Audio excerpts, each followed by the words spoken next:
আসসালামু আলাইকুম। দেশ বিদেশ টিভি থেকে হুসেন বলছি। আমার চ্যানেলে সবাইকে স্বাগত। 5 আগস্টের পর যে যেদিকে পারে টাইটানিক জাহাজের মতো যে ডুবে যাইতেছে, যেদিকে পারো গিয়ে যান বাঁচাও। আওয়ামী লীগের হয়ে গেছিল সেই অবস্থা।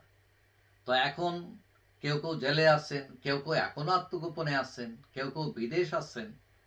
এখন সবকিছু মিলিয়ে আওয়ামী লীগ মাঠে খুব একটা বড় ফরম্যাটে না থাকলেও অনলাইনে তারা অনেক সরব এবং বিভিন্ন প্রোগ্রাম দিচ্ছে। তাদের নেত্রী শেখ হাসিনা বিভিন্ন সময় এসে বিভিন্ন বিষয় নিয়ে কথা বলছেন। এখন ওবায়দুল কাদের, আওয়ামী লীগের সাধারণ সম্পাদক, তিনি অনেকটা নিখুঁত ছিলেন।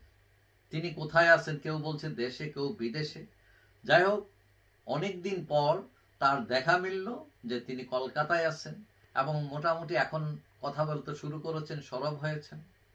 এখন ওবায়দুল কাদের শুধু সাধারণ সম্পাদক না, তিনি মন্ত্রী ছিলেন, আলোচিত সমালোচিত।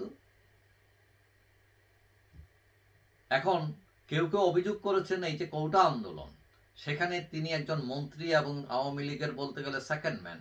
সেখানে এই কোটা আন্দোলনে ছাত্রদের সাথে তাদের এটা বিষয় নিয়ে ম্যানেজ না করে উল্টো আগুনে ঘি ঢেলে দিয়েছিলেন। তিনি বলছিলেন যে এদের দমনের জন্য ছাত্রলীগই যথেষ্ট এবং এইটার কারণে এই আন্দোলন এই পর্যায়ে চলে যায় এবং অনেকেই সেটার জন্য ওবায়দুল কাদেরের দোষারোপ করছেন।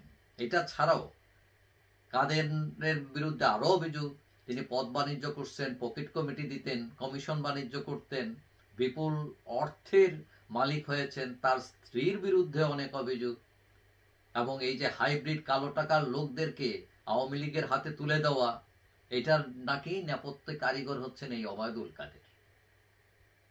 এখন আওয়ামী লীগ সরকার পতনের আগে যখন সরকার খুব চাপের মধ্যে আসছে, আওয়ামী লীগ সরকার পরে পরে অবস্থা, তখন এই বিপদের মধ্যে তখন হঠাৎ করে ওবায়দুল কাদেরের মনে পড়ল ত্যাগী নেতাদের কথা, যাদের কেউ খবরই নেয়নি গত 15 বছর। তখন তিনি তাদেরকে ডাকলেন, কিন্তু ওই সমাবেশে দেখা গেল যে সবাই এতই উত্তেজিত, বিক্ষুব্ধ ওবায়দুল কাদেরের উপর, তিনি আর সবাই করতে পারেননি। তিনি অনেকটা বাধ্য হয়ে সভাস্থল ত্যাগ করেন। তিনি এখন এই সমালোচনার পর, এত সমালোচনা তার উপর, তারপরও বাস্তবতা হচ্ছে তিনি এখনো আওয়ামী লীগের সাধারণ পদে বহাল আছেন। কেন আসছেন, কেন রাখা হয়েছে তাকে, এটা নিয়েও অনেকের জিজ্ঞাসা আছে আওয়ামী লীগের। এখন সম্প্রতি গত শনিবার ওবায়দুল কাদেরের একটি বক্তব্য আওয়ামী লীগের যে ভেরিফাইড পেজ আছে ফেসবুকে, তাতে প্রকাশ করা হয়। বক্তব্যটি ছিল এইরকম যে ওবায়দুল কাদের বলছেন সেই পুরনো কথা, যে ত্যাগীদের ভবিষ্যতে মূল্যায়ন করা হবে, সেটা ওবায়দুল কাদের আবার বলছেন।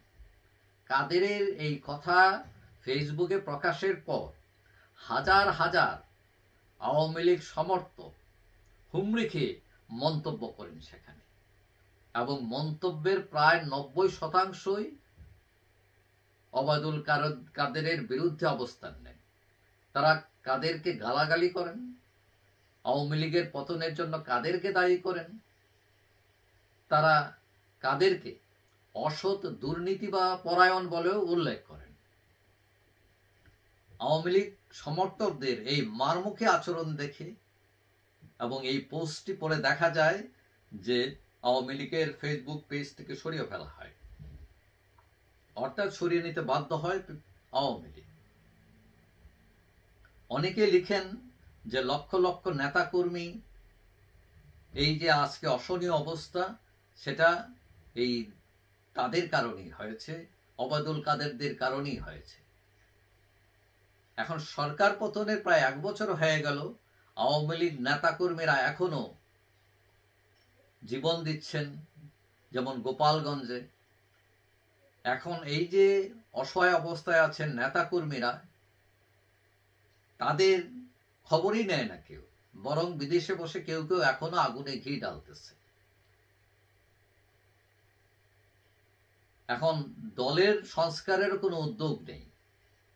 শেখ হাসিনা নিজে অনেক অ্যাক্টিভ থাকলেও তার নেতৃত্ব নিয়েও এখন প্রশ্ন উঠেছে। দলের লক্ষ লক্ষ নেতাকর্মীকে বিপদে ফেলে তাদেরকে অসহায় অবস্থায় রেখে কেউ কেউ বিদেশ চলে গেছেন এবং তাদের খোঁজ খবর নেন না।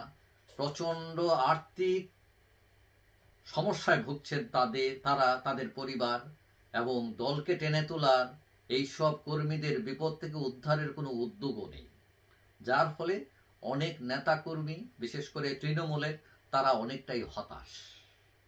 মানে ব্যাপারটা এইরকম যে আওয়ামী লীগ করে অপরাধ করলাম কিনা, এবং এদের বেশিরভাগই কোনো টাকা পয়সাও কামাননি তারা। তো সবকিছু মিলিয়ে এই যে ওবায়দুল কাদেরের এই যে বক্তব্য যে মূল্যায়ন করা হবে আগামীতে ত্যাগীদের, এইটা কেউ আর বিশ্বাস করতে পারছেন না। সবাই মানে কি 90%ই তাদের মন্তব্য এটাই বলতে চেয়েছেন যে তোমরা হচ্ছে কালফিট, তোমাদেরকে আমরা আর বিশ্বাস করি না, তোমরা আমাদেরকে বিপদে ফেলে এখন আবার পুরান কথা শোনাইতেছো, আবার হোপ দিতেছো। হ্যাঁ, এই হলো কথা।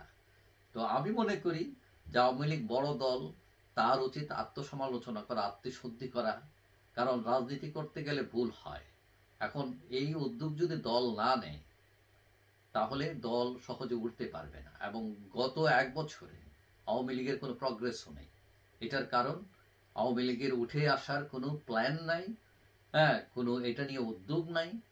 এবং শেখ হাসিনা যদিও একটি, কিন্তু সেই একই কথা শুধু তিনি প্রতিদিনই এক কথাই বলছেন, হ্যাঁ, ইউনূস খারাপ, এই করেছে সেই করেছে, কিন্তু এটা তো সমাধান না।